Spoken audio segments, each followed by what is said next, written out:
이건 실리카겔 최초의 프로필 사진입니다. 이건 최근의 프로필 사진이고요. 차이가 느껴지시나요? 먼저 8명의 멤버가 4명으로 줄었죠. 수수한 복장의 멤버들은 이제 전부 다 멋을 부린 모양새고요. 합정의 작은 요기가 갤러리에서 공연했던 이들은 이제 3,000명 규모의 한남동 블루스퀘어를 매진시키는 밴드가 됐습니다. 그동안 실리카겔에게 어떤 일이 있었던 걸까요?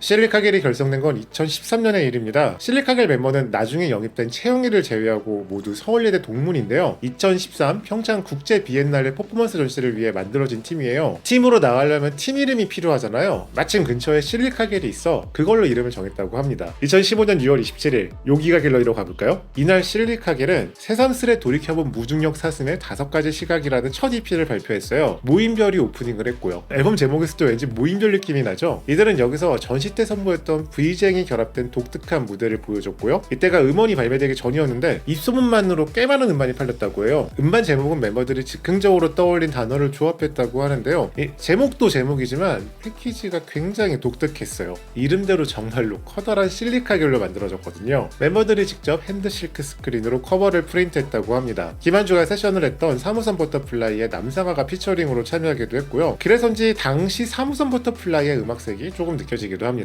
당시 실리카겔 음악의 가장 큰 특징은 복잡한 구성과 뭐라고 하는지 알아들을 수 없는 굉장히 멀리서 들리는 그런 보컬이었는데요. 여기서 이들이 좋아한다고 밝혔던 콕토 트윈스의 영향이 느껴지기도 합니다.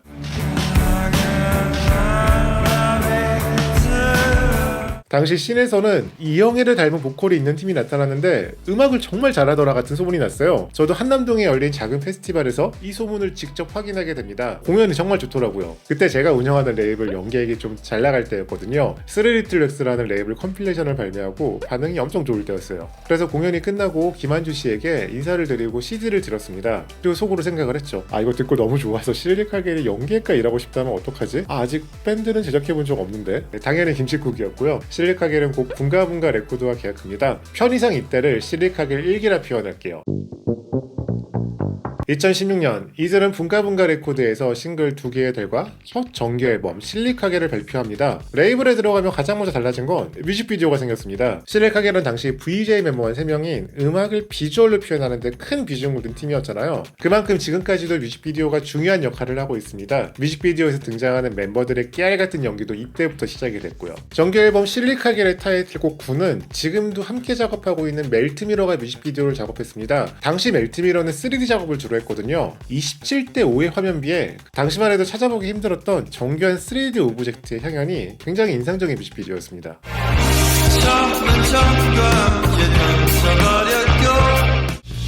두 개의 달이 자취를 감추고 비가 내리던 어느 날 실리카겔이 붕가붕가 레코드에 들어간 후 공사장님은 꾸준한 합주를 요구했다고 해요. 록밴드는 라이브 때 멤버들의 합에서 나온 에너지가 핵심이잖아요. 페스티벌이나 지원 사업에서도 유리하고요. 꼭 히트곡이 없더라도 밴드가 라이브를 잘하면 계속 무대를 가질 수 있기도 합니다. 실제로 실리카겔은 당시 하루 7시간 이상 레이블 스튜디오에서 합주를 했대요. 그 덕분에 K루키즈 파이널 콘서트 대상, 올해 헬로루키 대상을 타기도 했고요. 실리카겔 앨범 발매 후 첫 단독 공연도 KTNG 상상마당에 나의 첫 번째 콘서트 지원 사업에 선정되며 하게 됐어요. 이 경우 대관료와 음향 스태프를 지원해 주는데요. 이때 한창 실리카겔에 대한 인디팬의 기대치가 올라가 있었을 때라서 이때 공연은 매진이 됐습니다. 하지만 그럼에도 적자를 봤다고 하는데요. 전면 LED처럼 준비한 것도 많았고요. 멤버가 많으니 뒤풀이 비용도 컸겠죠. 진짜 뒤풀이가 인디 공연 적자의 주범이에요. 그리고 한정 굿즈인 실리카볼을 만들어 판매했는데요. 이때부터 실리카겔은 굿즈의 진심인 밴드였습니다. 실리카겔 앨범을 발표하고 한국대중음악상 올해 신인상을 수상했어요. 지금 씬에서 가장 뜨거운 밴드가 된 실리카겔에게는 해결해야 할 문제가 하나 있었는데요.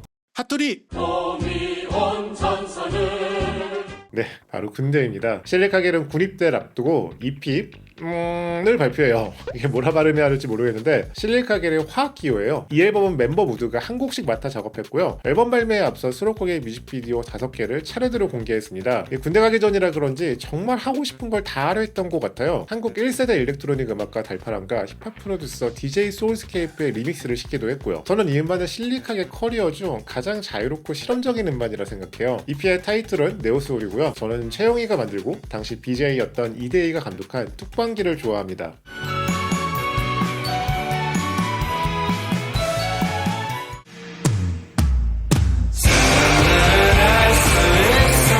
마지막으로 도쿄 공연을 마치고 실리카겔은 1기의 활동을 마무리합니다. 실리카겔이 군대를 다녀오는 사이 많은 변화가 있었습니다. 우선 멤버가 4명으로 줄었어요. 그리고 함께 일하던 분가분가 레코드가 10cm, 옥상달빛, 선우정아 등이 소속된 매직 스토르베리 사운드와 합병됐어요. 데저트 이글 발매 전 분가분가 레코드는 다시 메스사에서 분리되는데요. 이때 실리카겔은 메스사에 남기로 합니다. 곰사장님은 실리카겔의 성공에 어느 정도 선을 긋고 있었다고 해요. 한국에서 실험적인 음악을 하는 록밴드가 갈 수 있는 길에는 한계가 있잖아요. 실리카겔도 데뷔 때 관객이 500명 정도 몰릴 만큼 유명해지면 좋을 것 같다고 얘기했고요. 하지만 당시 메스사의 수다 대표님은 훨씬 크게 성공할 수 있을 거라 생각했다고 해요. 회사의 규모가 커지기도 했지만 그런 마음이 있었기 때문이겠죠. 확실히 이때부터 프로덕션의 크기가 커졌습니다. 편의상 여기부터 실리카겔 2기라고 할게요. 2기 첫 발표작은 2020년 발표된 싱글 Q181입니다. 사람이 군대 다녀왔을 때가 가장 집중력이 좋거든요. 규칙적인 생활로 체력도 좋아지고 사회생활의 갈망이 엄청 커진 채로 와요. 저녁하면 사소한 것도 도파민이 팡팡 터지는 거죠. Q181의 가장 큰 특징은 반복되는 중독적인 멜로디인 것 같아요. 테이저 이펙트가 강하게 걸려있긴 한데 그 덕분인지 전보다 보컬도 잘 들립니다. 멜트미러가 감독한 누벨바그 영화 제피니메이션의 영향이 느껴지는 뮤직비디오도 큰 화제를 모았습니다. 지금도 함께하고 있는 산산기어와 할루미늄의 스폰도 이때부터고요.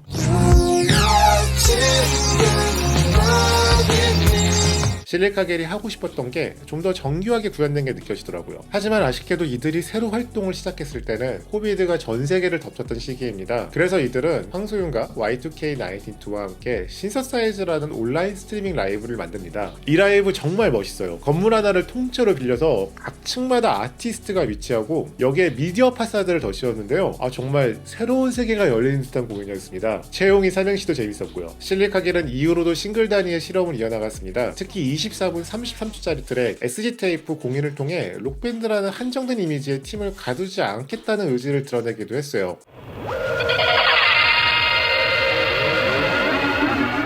OPN이라고 줄여서 말하죠. 원어트릭스 포인트 네버 같은 사운드도 들리고요.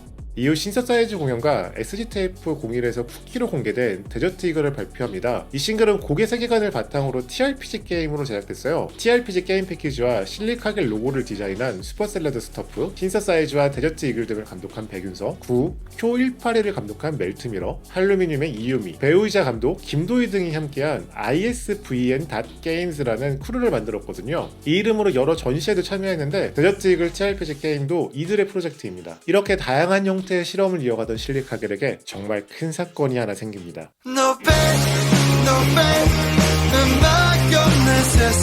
2020년 말에 노페인 나오고 제 주변 사람들 반응이 다들 그랬어요. 이거 실리카겔 맞아? 일단 보컬이 잘 들리고요. 가사도 전부 다 잘 들리고요. 사운드도 굉장히 스트레이트하고요. 음악이 들려주는 메시지가 따뜻합니다. 그리고 멜트미러가 감독한 뮤직비디오가 정말 인상적이었어요. 등장하는 이는 모두 여성 창작자인데요. 이들은 실리카겔의 가장 큰 팬층이기도 하죠. 그리고 이 기사를 보아 실리카겔은 2023년 무섭게 활동을 이어갑니다. 산상기어와의 컬래버레이션 싱글 머큐리얼, EP 머신보이, 황소연이 피처링한 틱택토, 두 번째 정규 앨범 파워한들의 99까지 머신보이의 여정을 담은 대서사시를 펼칩니다. 노페인 발표 이후 실리카겔은 엄청난 인기를 누렸어요. S24 라이브홀에서 열린 단독 공연은 바로 매진돼 앵콜 공연도 열었고요. 여름에는 온갖 페스티벌과 대학 축제를 돌아다녔습니다. 이 중 틱택톡은 실시간 인기 동영상에 오르며 실리카겔 뮤직비디오 중 최초로 조회수 100만을 넘기기도 했고요. 멜로뮤직 어워드에서 인디 음악을 대상으로 신설된 베스트 뮤직 스타일상 수상에 오프닝 무대를 서기도 합니다. 원래 성공곡선이라는 게 쭉 가다가 급격한 커브를 그리기 마련이잖아요. 2023년이 실리카겔에게는 그런 한 해였던 것 같아요. 엄청 바빴을 텐데도 이들은 부지런히 작업을 했고요. 결국 2023년 12월 기존의 작업과 신곡을 모아 18곡에 실린 정규 앨범 파워한들의 99를 발표합니다. 앨범은 한 페이지가 끝나는 느낌이에요. 커버에서는 지난 앨범에서 손과 눈과 귀가 드러났던 머신보이의 얼굴을 볼 수 있고요. 더블 타이틀인 에이펙스 미비에서는 기존 뮤직비디오에 등장했던 인물과 사건이 충돌하며 세계관 대통합이 있습니다. 유대자케이르 미비에서는 기존의 떡밥을 회수하며 이야기가 마무리됩니다.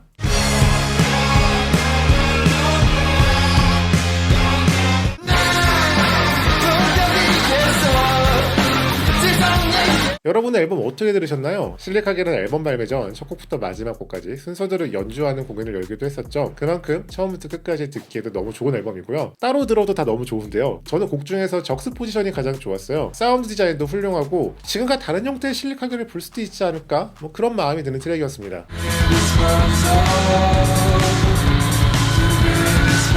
2024년 이제는 솔로 활동을 하고 싶다고 이야기하고 있어요. 김춘추는 유라, 윤지영 등을 프로듀스하고 개인 프로젝트인 놀이도감을 해왔고요. 제가 스토리 프로듀서로 참여한 K-POP 제너레이션의 음악 감독도 김춘추가 맡았습니다.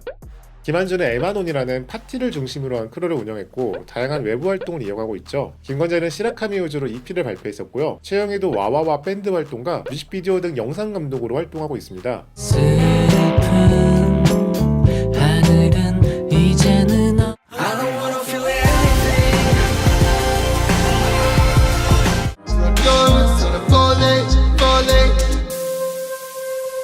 얼마 전 우키팝의 머니코드에 출연한 김한주와 김춘추는 밴드맨이라는 의식이 없다고 밝혔죠. 실리카겔은 다양한 형태로 곡을 쓰고 연주 포지션이 그때그때 바뀌기도 합니다. 개인 활동도 활발하고요. 이런 측면에서 실리카겔은 정말 멋진 록 라이브를 들려주지만 한편으로 기존 록밴드의 틀로 묶기에는 한계가 있는 것 같아요. 그리고 이러한 유연함과 열려있는 태도가 지금의 실리카겔을 있게 한 것 같습니다. 실리카겔과 멤버들의 프로젝트 모두 응원합니다. 실리카겔의 성공과 함께 한국 록 붐이 다시 일고 있다, 혹은 다시 일 것이다, 혹은 실리카겔 때문에 록 붐이 일어야 한다 같은 주장을 하는 분들이 계시는데요. 저는 솔직히 한국에서 록이 유행할 수 있을 거라 생각되지 않는데요. 왜 그런지 궁금한 분이 계시다면 콘텐츠로 만들어 보겠습니다. 지금까지 How to Listen 핫투리의 하박국이었습니다. 구독 버튼을 누르시면 계속 재미있는 음악 이야기를 들을 수 있을 겁니다. 끝까지 봐주셔 고맙습니다.